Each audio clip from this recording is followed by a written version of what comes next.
Well, if you've been following the channel for a while, you know that I've been saying come Miami Grand Prix, when that Red Bull's weakness, we're going to shine a light on the Red Bull's weakness because it's got slow speed understeer, downforce drops out of the car. The Red Bull really struggles to turn, and I just want to see how Max goes in that session. It's not a Suzuka, it's not a Saudi Arabia first sector. Yes, Max is quick in the first sector this weekend, but I've been saying like I'm expecting at one point this performance level to drop off. And what does he go ahead and do? He puts it bang on pole. I'm not sure how. We're going to learn through this video. I'm going to have a look at some telemetry. We're going to try to work out how. I have a feeling he's just extracted 110% out of that Red Bull. And the other guys, particularly the McLarens, under-delivered, and that was most of it. But this is magic work by Max Verstappen. Hats off. Someone in the comments yesterday said there's a lot of Max glazing happening on this channel. And like, I replied like, mate, like if I say he's done a good job, it's because he's done a good job. Making changes to the setup. I think he only backed off a little bit of camber in FP1. Red Bull have bought a new floor. Both of these I don't feel like have helped dial out Red Bull understeer. So I guess Max just doing the magic work once again. If you're interested in the full sprint race analysis and qualifying analysis, definitely keep watching.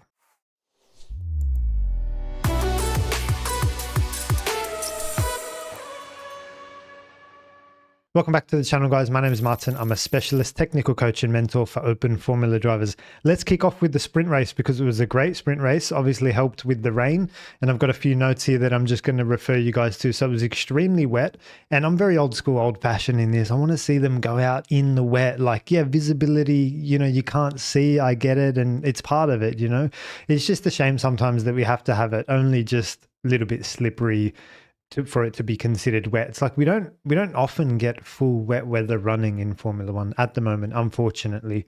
And I know the cars throw up a lot of spray. I get it. But I just feel like, you know, it's what we tune in to see. It's what they're paid to do. It's part of it at one point as well. I understand there's a fine line between safety being the priority, of course, and, you know, a show at the same time. I think we found a good balance, actually. Like, we got a good show, but it was like we only ran a few laps before I thought it was ready for dry weathers. So it was like we were at the end of the intermediate, and really we should have been running the race at the start of an intermediate, you know, full intermediate. Anyway, you guys let me know what you think about that. There's been more than one occasion where it's like that we allow the track to dry out so much. I don't know. Anyway, so they go out. Obviously, Ferrari put Leclerc on. So I'm talking about the laps to the grid now, and they've got to bring the cars to the grid, and they have that one exploratory lap. It's very wet. Everyone goes out on the full wet tire from a risk management point of view, so that they can just get round, bring the car to the grid, and then choose a tire from there. Anyway, both Ferrari drivers go out on the intermediate tire. Leclerc hits the wall. If I just bring up the track map, just over here, there's like a river to the track. And just as Leclerc turns through this section, he ends up hitting the wall in turn 10. So yeah, very wet down here. And the intermediate tires that the Ferrari was on just weren't good enough to clear that water. And like Leclerc wasn't doing a heap wrong, obviously. It's just aquaplaning, right? So the surface of the tire just can't clear the water, and the car's almost floating or unloaded. And that's the aquaplaning. So the first start, we were about to go for a start, and all of the drivers are on intermediates except for Carlos Sainz, who chose the full wet compound tire. Would have been interesting to see how that situation unfolded. As it turns out, they did a few laps behind the safety car, and then a lot of them started complaining. Like I said, nah, it's not ready, and they start to red flag the race, and they allow more time for the track to dry out. That's fine. So wet start number 2. Everyone on the intermediate tire, and we need to talk about turn 1, lap 1. You guys know my philosophy on this. Again, if you've been following the channel, I'm a big proponent that the pole sitter should be angling their car across to the inside to be able to control and manage the corner from the inside, such that P2 doesn't get up the inside. Antonelli starting on the rubbered in racing line, Oscar Piastri off it, had slightly better getaway. Again, we saw a similar thing in Jeddah. I'll just draw it out for you on the whiteboard, and I've been saying it for such a long time. And look, Antonelli's not the first person I'd expect to be able to know something like this or have that level of experience, but this is what he needed to do to avoid Oscar Piastri getting up the inside. So if we go down into Miami turn 1, it looks something like that. And you've got Antonelli here, the pole sitter on the right, and then you've got Piastri here starting P2. Now, what Antonelli needed to do, which he didn't do unfortunately, is preset in the box, line his car up at this angle, and then just run straight and compete for this space over here. The preset in the box is very important. It's very important because what you don't want to do by just drawing red is like have the car lined up straight, go straight, and then try to wander across later. It takes you too long to get over there. By that time, our little friend in orange, Oscar Piastri, has already gotten sufficiently alongside and up the inside. So you want to compete for this space over here. It's very important because if Oscar does get a good start, you're essentially forcing him around to go around and attack around the outside into turn one, and that's not favorable. So it's like I've been saying it so many times, it's such a basic, easy, simple thing to do. That's not what happened. Antonelli got a poor start on the left. Piastri gets up the inside, and then Piastri starts to attack up the inside into turn one. It was really interesting because there was a few shots where, like, Antonelli's on the Antonelli's in the lead, and then Piastri's in the lead, and they were calling out, like, as per the regs, who is the attacking car and who is ahead at the apex and who is sufficiently alongside and all of that. I think it was all fair. And I'm happy with everything that I saw, and according to the rules, it was fine. But I do just want to take a shot at the rules because they start to talk about apexes, which are not defined anywhere on the track. It's wet, so at some point you don't even, in some long corners, you don't even touch an apex in the wet. You take the wet line, which is around the outside of the corner. Again, it's like who is the attacking car, who is the defending car. That's very subjective as well. Because Antonelli's on pole, does that mean that Piastri is the attacking car? Because there's a point at which Piastri got his nose ahead of Antonelli. Does that make Piastri the attacking car now? I'm not sure. I don't know the answers to these questions, but I'm just going to bring up a few images that help highlight what I'm talking about here. So here you can see it on the screen in front of you. This is pretty much the crux point here. If you take this kind of orange little thing under this crypto sign to be the apex, and again, we don't, no one's written a line, drawn a line across here or written anything that says this is the apex. They could be clipping it at any point on this curb, really. But anyway, you got Piastri sufficiently alongside, up the inside, and it's pretty clear under the rules he's entitled to the corner. But like I said, the issue I have is it's not, even Martin Brundle called it out. Apex is not a defined term nor marked on the race circuit anywhere. And if the corner is sufficiently long, like you have in China, for example, and it's wet, the rules don't hold water at all. One thing I wanted to call out was that, it's pretty clear and looks like Piastri's the attacking car. But if I just go to the next image, there's a point at which Piastri is in front of Antonelli. And does that, like, at which point does it switch over? Do you know what I mean? Is it like, who is ahead under braking or before braking or apex or... Like I say, at this point, it's pretty clear that Piastri's the car ahead, and then does that mean he's the defending car? It all doesn't really make sense. So here's another shot where you can see that Piastri actually did get ahead for a fraction of a second. This is before braking as well. So really interesting. I've got my own kind of take on the whole situation. I'll come back to the lockup in just a second, but I've got a video out on this, and I think it says who was it fair or who is entitled to space. And these is kind of what I have landed on. So the objective is to work out who is entitled to space, not whose corner it is, because it's your corner. What does that actually mean? Who is entitled to space? And I think it should be just a referee's call of the following. Who is on the inside? I give priority to the inside. I think the inside is worth competing for, as I called out here on the whiteboard, as you can see down here. I think that's worth it. Who is ahead at the apex? But the apex needs to be a defined term if you're going to include that word apex. Who is ahead at the apex, and the apex being marked at every corner, or a region, or is it a zone? Or again, the speed that they carry in, obviously that's important as well, because I think they've started to add that in the rules in terms of dived in. And number 4, in this example, where is the apex being determined as and why? I think that's very important. Part B that I've put in here is what would happen if it is a hard boundary. I think that's also really important and worth considering, just to say, well, considering 1, 2, 3, 4, what happens if it's a wall at the end? Because ultimately that's a hard boundary for the end of the racetrack. And that's worth considering as well. I think if you just leave it like this and define your terms, we're happy to accept the referee's call. But as it stands with the attacking driver and the defending driver, and I haven't got that written in here at all because I don't really care who's attacking or defending, and it doesn't matter in any case. So what Antonelli should have done, I feel like, is just give up the corner, right? He's done a max here. He's like held on to the corner and tried to fight a fight that he lost. He lost this one off the line. He lost it with lack of defensive posture. He lost it with a bad start. He lost it with Oscar getting up the inside. At one point, you've got to say, like, professionally, I've lost the corner. I'm going to tuck in and take P2. That's not what he did. He fights and competes for this one around the outside at turn 1. And yeah, like I say, he claiming he got pushed off, but what actually happened was he locked up. You can see, if you guys see the onboard, you get a good shot of the tread here, which shows this tire is not rotating anymore as compared to the other one, which you won't see the tread pattern on because it's rotating. So that's why he blew it. And he didn't get forced off. He actually locked up here and went straight on a little bit and lost positions. He could have done a little bit of a short corner and started to form an attack around the outside. I think that would have been the way to go.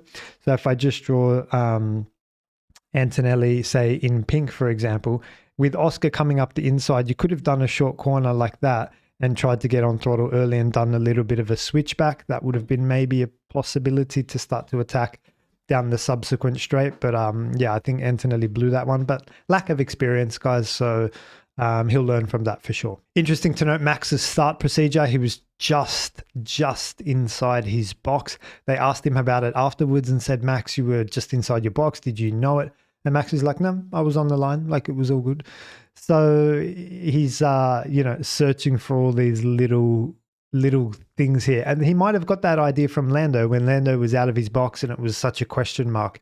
Max might have actually brushed up on the rules and said, you know what, this yellow line is just the guide. As long as my tire is on the grid slot, and I'll just draw it out for you on the whiteboard. My understanding of the rules is if this is your grid slot, as long as part of your tire makes contact with that line, the front of the grid slot, then you're all good. So Max has done that and found a bit of competitive advantage there. So good on him. Now, look, they start the race on the intermediate tire, and I'm thinking, hang on a minute, this is an 18-lap race. If you're going to pit for a new dry tire, you've got to make it feasible such that you get enough laps on that dry compound tire to be able to make it up and compete. It's a sprint race. So at one point, it's not going to be worth pitting. So I thought lap 8, it was starting to get dry. I know that's very early, but lap 8, I see dry lines down the back straight. I see no more spray coming up. I think it was lap 11 or 12 when they enable DRS. So that's your cue that it's at that point, like, it's definitely dries. But, you don't want to wait for them to enable DRS. So I'm thinking somewhere between lap 9 and 11, it was ready for dries. I know that was early given when everyone pitted. But like I say, you want to allow enough time for that tyre to warm up and start to gain that advantage. So I think Hamilton pitted on lap 11. The leaders come over the start-finish straight and clock up lap 12. But in the meantime, Hamilton pits and it's lap 11 for him. He doesn't actually go over the line to start lap 12. So Hamilton pits on lap 11. Which is good. I think that was a good strategic call by Ferrari. But like I say, I feel like, and particularly the guys outside the top 10, they should be starting to think about pitting on lap 9 or 10. You're outside the top 10. Like, what are your options? Like, I'm expecting heaps of cars to be able to come in. If you're P10, P11, 12, 13, 14, if you're just outside the points and you're not happy with that, or just inside the points and you're not happy with that, pit and whack on a soft compound tire. There's 9 laps to go. I think that's the way to go. So lap 12, Lando gets DRS on Oscar Piastri and starts to attack him as well. So that's when DRS was activated. Yeah, I just want to call out that a lot of drivers missed that window. Both the McLaren drivers missed that window and blew it. I'm not sure Max pitted around then or a lap or two later with Antonelli. Obviously, they had that issue in the pit lane with the unsafe release.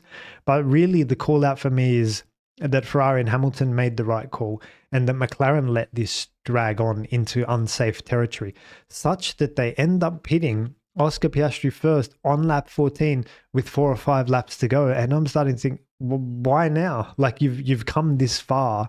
You've only got 4 laps to go. What are you doing? So I think when Oscar pitted at that point, I think he lost the race because Lando, he could have stayed out and just taken the flag. There's only 3 laps to go at that point. So I think the safety car meant that Lando could pit safely. And I'm not sure whether McLaren saw the safety car and saw that Lando could pit safely, or if they genuinely pitted Lando with 3 laps to go on a dry compound tire. I don't know. I think McLaren blew it, to be honest. Let me know what you guys think in the comments below on that one. I think they got very lucky and escaped a strategic blunder there. For me, it was the 2 options were pit on lap 9 or 10 when it was sunny, when the dry line was there, and then take advantage of 8 laps of soft compound tire, or just run the intermediate all the way to the end.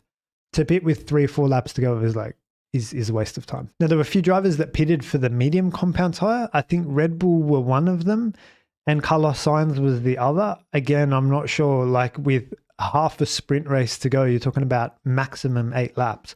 I'm not sure why these guys fitted a medium compound tire. For me, that's crazy.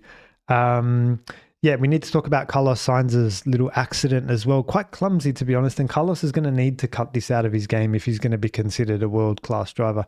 We saw in Brazil last year when it rained, he crashed.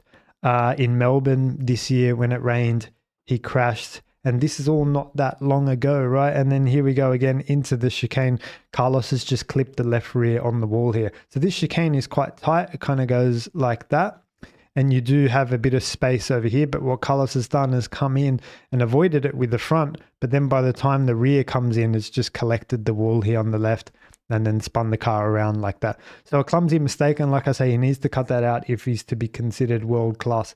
And it's common that when it rains, he's making these sort of mistakes. Like I say, Brazil not long ago, Melbourne this year, and now this is the 3rd one in not that many races, touching the wall, smacking the rear left. Again, he's come out on the medium compound tire doing that. I don't know if that had something to do with it. Maybe just mistimed the turn in a little bit. But like I say, I feel like they should have all come out on the soft compound tire. Again, let me know what you guys think about that soft medium call. I understand it's a sprint race and sprint weekend and tire allocations are limited, but you're competing for points here. There's a few laps to go in a sprint race. I think Hamilton was the only one that had the strategy close to correct. I think he pitted on lap 11 for a soft compound tire. That was a good call. I would have done it maybe 1 or 2 laps earlier. But he benefited from that and finished with a good podium. So the final thing we had was Alonso hit off in turn 12. I think it was with Liam Lawson. I don't have much to comment on that, guys. It was down here. So down at 11 and 12, Alonso goes up the inside and then he does absorb all of the room, to be honest, on the exit of 11. Doesn't really leave the V-carb anywhere to go and they end up in the wall. I haven't had as great a look at it as I did at turn 1. So, yeah, that was unfortunate for Fernando. So then Lando Norris wins the sprint race as the safety car comes out and the race comes to a close. I think, like I say, if a safety car didn't come out, Lando only had 3 or 4 laps to go. So I think he could have just stayed out and walked it to the flag as well. So, yeah, interesting strategic work from McLaren there. Yeah, like I say, I'd be interested to hear what you guys think in the comments on that one. Let's crack on with qualifying now, and I just got a few notes next to me that I want to refer to. It was interesting to see Carlos and Alex Albon always just getting up there, fully dry session to kick off with Q1. I'm keeping an eye out for these things. There's who pops in these times every now and then that shows there's some potential in the car. Carlos and Alex did that with some low 27s, which was really good to see. And Carlos driving beautifully in the dry as well this weekend. So he's definitely got his hands around the Williams in the dry. And it was good for him to recover from that mistake as well and just get straight back on it and start to compete with some good times in qualifying. The other thing we continually saw was George a few tenths off Antonelli, who topped this session in the initial phases, at least in the first runs. I think a lot of them in their first runs did it with a scrubbed set as well. So yeah, I just thought I'd call that out because they're starting with a scrubbed and then running with a new compound later in the session. And Lewis Hamilton was under pressure as well because he messed up his first run. I'm going to show you guys a few insights into some of the issues that Hamilton and George Russell was having. Let's start with George Russell. I'll finish with Hamilton. This is in Q1, I believe, with a minute or 2 to go. And this is coming out of turn 12. So you've got the long quarter of constant radius, turn 12, feeding you into turn 13. This is some of the traction issues that George is having as he goes for the throttle. He's got to give it a little bit of opposite lock out of there. So I don't see that he did much wrong. Obviously, you're turning and on throttle at the same time. Very easy to break traction from low speed in that situation. But George is not feeling it at all this weekend. This is an example of where and how he had those issues. I'll show you guys Lewis Hamilton now as well. He was locking up a lot into the final corner, turn 17. Here's just a shot of the lockup that Hamilton had at turn 17. They reckon he lost nearly 0.4 of a second here. This was a struggle corner for Hamilton, and it's weird because this is one of those stop-start corners where I think like there should be no rear instability from the Ferrari. It's not about too much about your trail braking, keeping the minimum speeds active. It really is like brake as late as you can, stop the car, rotate the car, and then go. And that really speaks to Lewis Hamilton's strengths as a late braker who does go all in to these types of tight corners. So it was weird for me to see him actually struggle in that type of corner. Typically what we've been seeing is rear instability and or not carrying enough minimum speed, keeping the downforce active. I'm going to show you guys what I'm talking about here as well. Just with the rear instability on entry, and I'll slow it down as well. So he turns in and has to open the steering wheel in the middle of this corner, and then he's got oversteer issues on the exit as well. So here you see him open the wheel to try to catch a slide. He's hacking away at the wheel. There's traction issues, and now there's like again more on throttle rear instability issues. So there's a lot happening there. Let me just focus and tell you. So there's rear instability on the entry. That's one issue. Then there's like an over rotation. When he goes for the throttle, there's no traction. The Ferrari's not offering him any grip under traction. And then he turns into turn 2. There's more entry instability, but this time it's not under braking, it's under throttle. So there's a lot of issues. So an under braking entry into no traction, more entry instability under throttle as well. So there's 3 or 4 issues that I can see going on here, and I just wanted to flag that to you. The Ferrari looks terrible at this point. I'm not laying any blame at all at Lewis for this. The car just looks heavily disconnected. I tried to slow that down for you guys, but I couldn't slow it down enough to be able to capture the 3 or 4 issues that I'm seeing. Again, entry, rear instability under braking, no traction on the exit, entry rear instability under throttle in turn 2 as well. And it's just like the car's a joke at this point. So the Q1 results, I think better jobs today by Bortoleto, because yesterday he was out qualified by Hulkenberg, and a better job by Doohan as well. Yesterday he was out qualified by Gasly. So good to see those two at least getting up there and, you know, getting into Q2. So Hulkenberg out, Alonso out, Gasly out, Stroll out, and Behrman out as well. That's not a great job by Ollie Behrman down there in P20. We saw he had that crash, didn't he, yesterday? So yeah, I think he's having a tough weekend at no pace either. So Q2, just as I glance my notes, again, Carlos Sainz popping in a 26.9. Alex Albon pops in a 26.8. So the Williams showing good strength and good lap time once again. Piastri, again, 0.2 ahead of Lando Norris on the first run in this session. George radioing in saying, I've got no grip. I don't know what's going on. We saw an example of that in Q1, as I say. I just want to call out Hadjar's turn into the final corner was perfect. I didn't really see too many drivers actually executing such a technique. I took a photo of it yesterday. I'm going to show it to you guys now. But basically, it looks like this. It's Hadjar going around the corner, which is what you want to do at turn 17. Not turn in too early, because then you find this curb, you bump all over it, it upsets the car.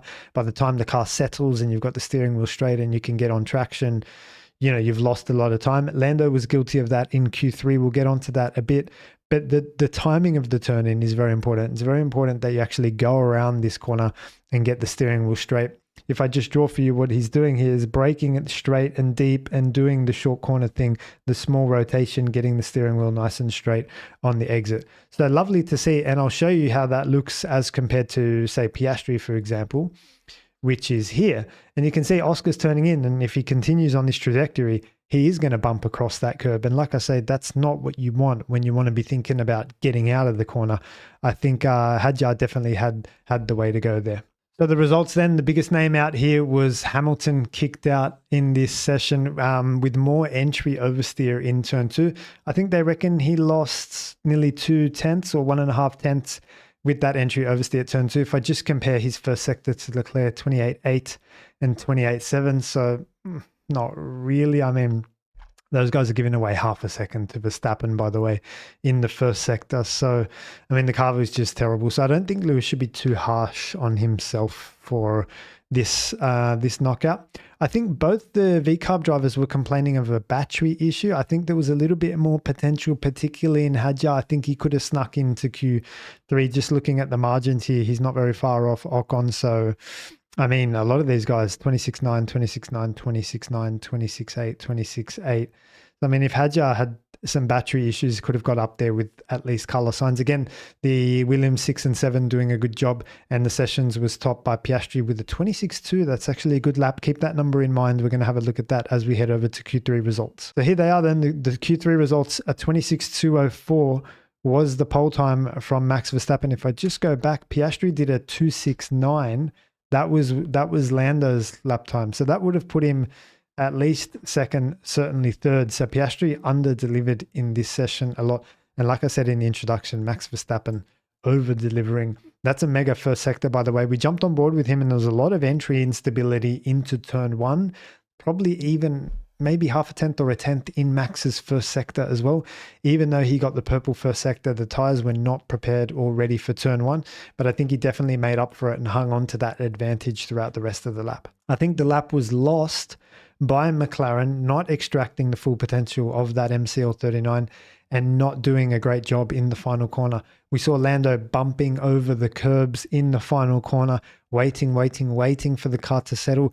I think there was a 24.6 in that McLaren in the final sector that was not shown and not demonstrated by either driver. Like for Leclerc to have a 24.7 best final sector, even with the top speed advantage, I just doesn't sit right? Surely it's going to be one of the Mercedes or McLarens or even Red Bull. Like surely there's a better final sector in one of these drivers. I have a feeling there's a 24.6 on the table for a McLaren driver that neither of them found. Yeah, again, good call out for Williams here. Carlos Sainz getting on top of Alex Albon and getting into the top six. That's a great effort for him, and I think noteworthy. Again, noteworthy from Ocon to get into Q3 and finish P9. He should be very happy with that as well. I think Leclerc's dragged that car kicking and screaming up to P8, so a good job by him. Again, Antonelli, like he's not very far off pole position here, is he? So less than a tenth of a second. He should be very happy with that performance as well. I think Piastri was probably the biggest call out in terms of under delivery. I think that car should have been on pole in the hands of Oscar. I'll be interested to hear what he has to say afterwards. Let's crack on and have a look at some telemetry now. I do want to see if at any point Norris, was showing signs of pole position. We know Max had a mega first sector. So let's select their best laps and have a look at it. Anytime the delta is up, it's in Max's favor. Not really. There's no point really where Lando's ahead, except for going into the final corner where he blew it. We said he took a bunch of too much curb, and it actually cost him 2/10 at the apex. And even with that, the McLaren's got such good traction that he was able to just drive out and claw that lap time back. So that's a shame really for McLaren and Lando. If I just stack that up against Oscar, yeah, I mean, I'm just taking notes here saying that there was a point at which Max was 4/10 ahead, but generally 2/10 ahead and just clawed onto it.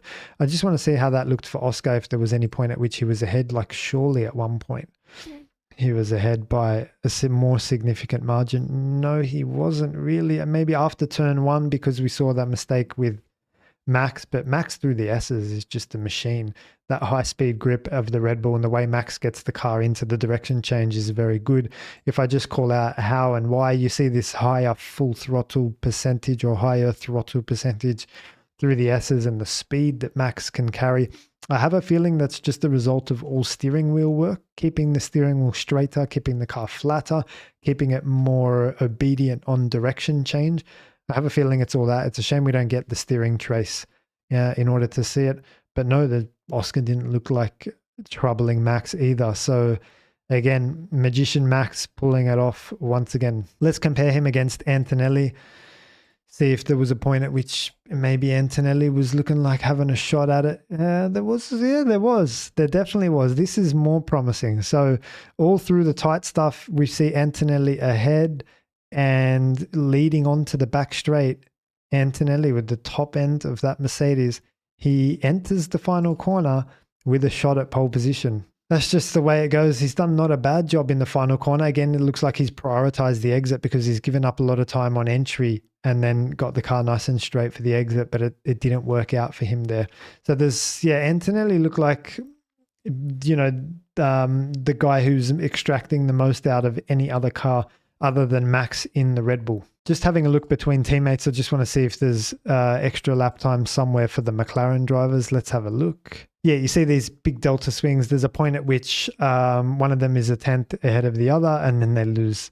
One of them falls behind a tenth and a half, and then they finish pretty equal here. So like if you were to combine the best laps or best performance of this McLaren, you'll find that it should be two or three tenths down the road. Unfortunately, if you're a McLaren fan, the guys didn't extract the maximum out of their MCL 39 today at all. Looking ahead to the race, hopefully some more rain. I think F1 just comes alive when it rains. That being said, in the sprint race, Lando Norris started to attack Oscar Piastri, did a better job on that intermediate tyre, managing the traction zones, and that was the key, I think. So Lando really getting into the corners nice and early and just getting the steering wheel straight and then short shifting, applying traction. It really is like a rear limitation circuit, particularly in the wet.